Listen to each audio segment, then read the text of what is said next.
আমি একজন ছাত্র, বাংলা এখানে ভার্ব নাই।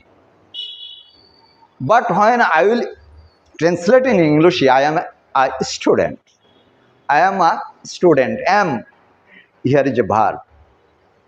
But without verb, English sentence is not possible to make. We can say that verb is soul of English language, heart of English language. So we have to gather a lot of verbs to speak in English. In Bengali, he gave illustration যে এক রাজার দুই রানী,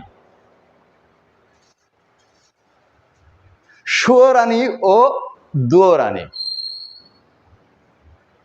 দুই রানীর তিন মেয়ে, কণা, বিনা এবং Mina. Search verb, is there any verb? কোনো ভার্ব আছে কি? নাই। এক রাজার দুই রানী, কোনো ভার্ব নাই।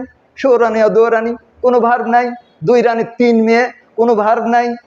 কণা, মিনা এবং বিনা, কোনোটাতেই ভার্ব নাই। তাহলে it is possible without verbs to make a sentence, but in English we are not able to make a sentence without verb, because verb is soul of English language, heart of English language. So to my learners, I am drawing their attention